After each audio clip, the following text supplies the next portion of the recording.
आलोचना किसी साहित्यिक रचना के गुण दोषों का सम्यक विवेचन करना आलोचना कहलाता है।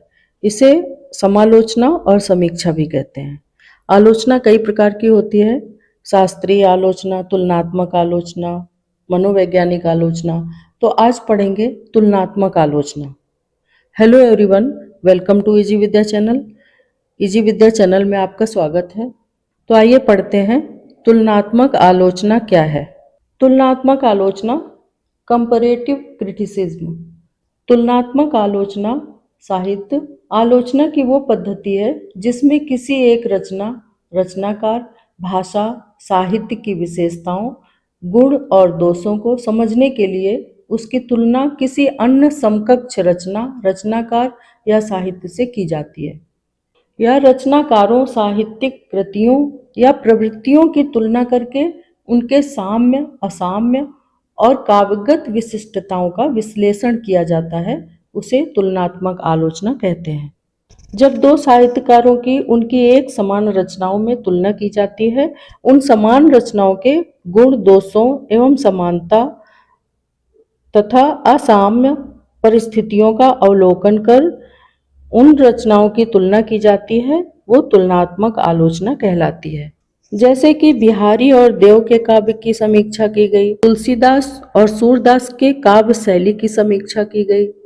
तुलनात्मक आलोचना का अर्थ है दो या अधिक रचनाओं या रचनाकारों के बीच विचार, शैली, भाषा, भाव या कलात्मक दृष्टि की समानताओं और भिन्नताओं का अध्ययन।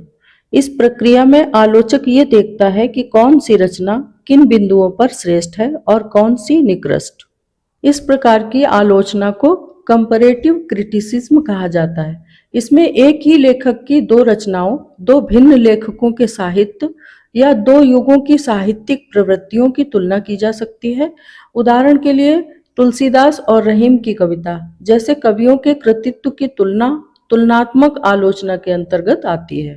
तुलसीदास और रहीम की कविताओं की तुलना की गई, उसे ही तुलनात्मक आलोचना कहा जाएगा। इस आलोचना पद्धति का मूल उद्देश्य दो रचनाओं की श्रेष्ठता साबित करना नहीं, बल्कि उनके तुलनात्मक अध्ययन के माध्यम से दोनों के मूल्य, विशिष्टता, सौंदर्य और सीमाओं को अधिक स्पष्ट रूप से प्रस्तुत करना है।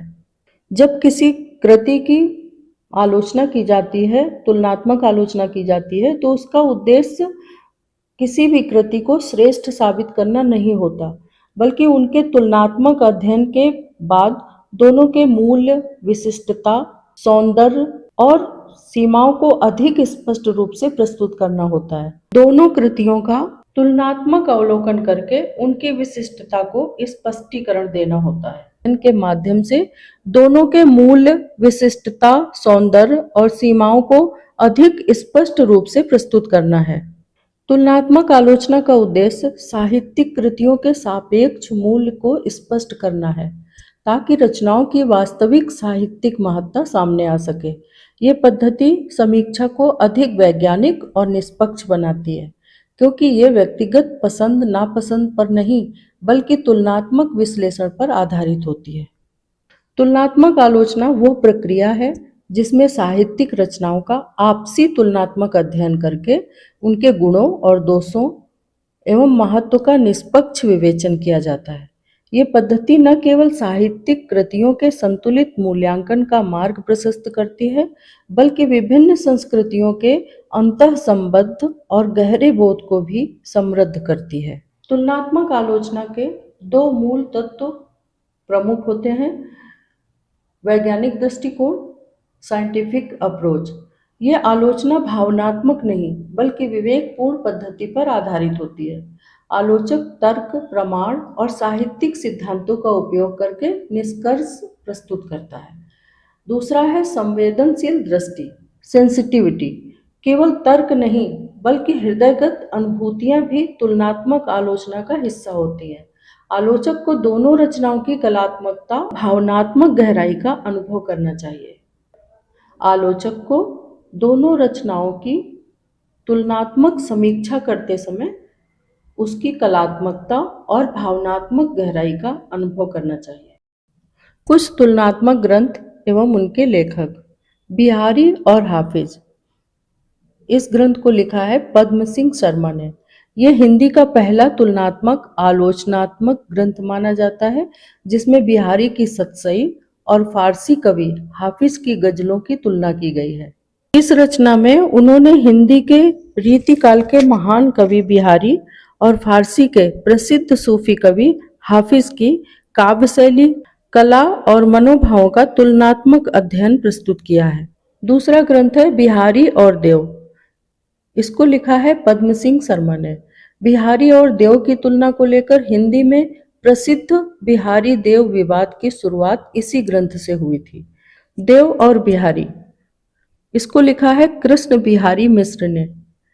पद्म सिंह शर्मा की पुस्तक के उत्तर में लिखा गया ग्रंथ, जिसमें देव को बिहारी से श्रेष्ठ साबित करने का प्रयास किया गया है। पद्म सिंह शर्मा ने लिखा बिहारी और देव, इसमें दोनों के ग्रंथों की और दोनों की रचनाओं की तुलना की। फिर कृष्ण बिहारी मिश्र ने लिखा देव और बिहारी। पद्म सिंह शर्मा की पुस्तक के उत्तर में लिखा गया ग्रंथ है, जिसमें देव को बिहारी से श्रेष्ठ साबित करने का प्रयास किया गया है। दूसरा है बिहारी बिहार। ये भी लिखा है कृष्ण बिहारी मिश्र ने। बिहारी और देव की तुलना पर आधारित एक अन्य महत्वपूर्ण समीक्षात्मक कार्य है। इसके बाद लाला भगवान दीन ने भी कवि बिहारी लाल नामक ग्रंथ लिखा। बिहारी और देव विवाद के संदर्भ में बिहारी के पक्ष को मजबूती देने के लिए लिखा गया तुलनात्मक ग्रंथ। अगला है तुलसी और सूर। इसको लिखा डॉक्टर दीनदयाल गुप्त ने। तुलसीदास और सूरदास की काव्य शैली की व्यापक तुलना। मैथिली शरण गुप्त और उनके काव्य, डॉक्टर नगेंद्र गुप्त जी की काव्य कला की तुलना, अन्य समकालीन और पूर्ववर्ती कवियों से करते हुए उनका मूल्यांकन। इनके ग्रंथों की, इनके काव्य की तुलना की गई अन्य समकालीन पूर्ववर्ती कवियों से। प्रसाद निराला और पंत, इनकी समीक्षा की डॉक्टर नागेंद्र ने और अन्य समीक्षकों ने भी। छायावादी कवियों की प्रवृत्तियों और शैलियों का तुलनात्मक अध्ययन। छायावादी कवियों की प्रवृत्तियां, छायावादी कवियों के ग्रंथ प्रसाद निराला और पंत के और उनकी शैलियों का तुलनात्मक अध्ययन किया गया।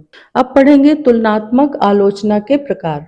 सजातीय तुलना, इसमें एक ही भाषा, काल या प्रवृत्ति के दो कवियों या लेखकों की रचनाओं की तुलना की जाती है, जैसे कि सूरदास और तुलसीदास की काव्य शैली की तुलना।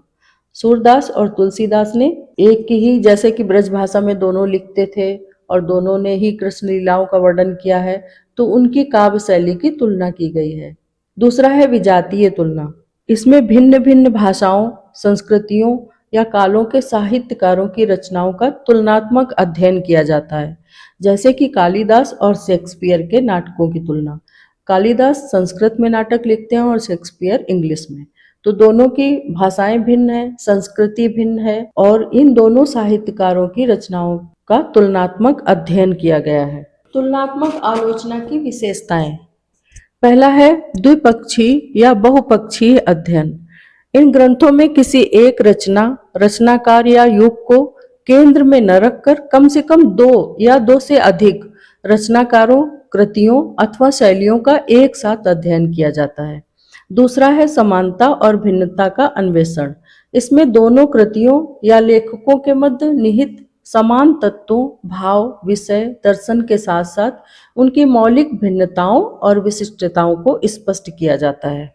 अगला है तटस्थ एवं वैज्ञानिक दृष्टिकोण। तुलनात्मक आलोचना का आधार पूर्वाग्रह मुक्त और वैज्ञानिक होना चाहिए। इसके तहत दोनों पक्षों की शक्तियों और सीमाओं का निष्पक्ष मूल्यांकन किया जाता है।